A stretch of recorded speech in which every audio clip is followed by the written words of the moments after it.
老铁们来看一下啊，很多新手都说抱地停的车位啊比较长比较大，4个人都停得进去。那么今天咱来看一下这个，看一下后边停的这个满满当当啊，最多也就20公分距离后车。咱再来看一下前面，像现实生活中很多车位都是如此。看一下，这个距离非常窄，因为这个车位啊比较短。所以说，咱现实生活中啊，咱自己的车可能说再长一些，遇到这种比较窄小的车位，可能说就不好停。那么今天抱地啊，就手把手教您停进这样的车位。好，现在抱地啊上车给大家演示啊，咱就从车外的视角来看。首先啊，抱地先教大家如何开出去这样的车位。首先遇到现实生活中这种侧方的停车，你想一把开出去不现实，为啥呢？咱把车啊倒到底，咱看后方，看后方的距离，已经贴得非常的近了，对不对？已经贴得很近很近了。但是呢，这种情况下，咱们把方向盘朝左打满，咱们到前方来看一下，把方向盘朝左打满，后边已经不能倒了。那么咱们往前开，看一下，一把根本出不去，对不对？如果说再往前开，就可能说会出现咱的车头角撞到前车，那怎么办呢？那咱就不开出掉吗？其实不是啊，咱到后方啊再看一下。此时咱把方向盘朝反方向打满，挂上倒档，再往后倒一下。好，把咱们车头和前方车辆的距离给拉满。此时咱们再把方向盘朝外打，往前开。看一下这个距离是不是已经非常极限了？咱来看一下，看一下这个距离是不是已经非常极限了？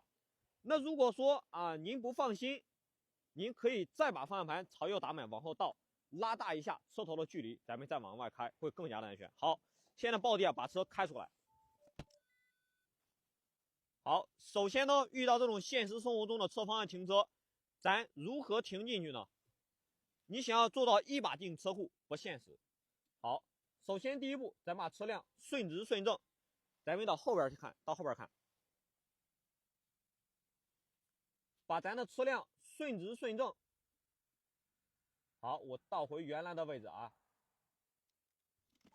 首先让咱车辆右侧和这个车位线紧贴，你不用管保持30、50啊，咱只需要记住和旁边的车辆不剐蹭即可。好，顺着这根线平行的往前开，记得顺直顺正，平行的往前开。好，开到哪里呢？开到马上与前方车辆旁车尾部对齐以后，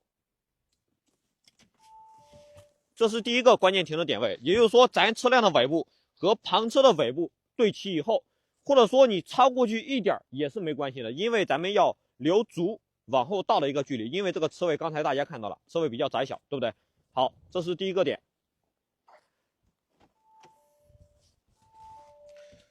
上车以后啊，咱把方向盘往右打满，朝车位方向打满，然后呢挂好倒档，往后倒车。倒车的同时啊，注意观察咱左侧的后视镜。好，左侧后视镜中看到后方车辆一半的车头时停车。从咱左侧的后视镜中，这个后视镜中看到后方车辆一半的车头时停车。注意啊，不能是看到全部车头了，因为刚才大家看到了这个车位比较窄小，对不对？好，此时上车，把方向盘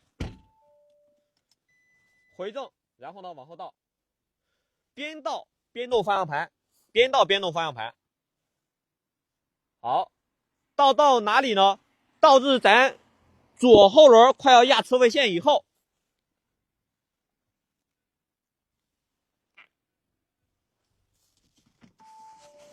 大家来看一下，就是这个位置啊，咱左侧后轮马上要压车位线以后，咱再上车，把方向盘慢慢的向左打满。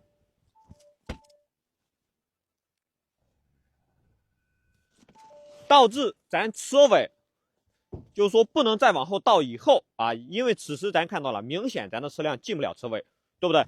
咱再看一下车头，到前方来看一下，前方车头距离还很大，那么这个时候啊，咱就需要啊挪动2下，也就是说，咱把方向盘朝右打满，往前开，然后留足够后边的距离去调整一下。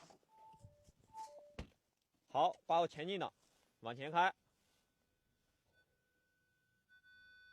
好，前面距离差不多以后，咱们再次把方向盘朝左打，拉大后边的距离，然后呢朝左打满，往后倒车。好，重复这个步骤啊，再次把车辆方向盘朝右打满，往前开。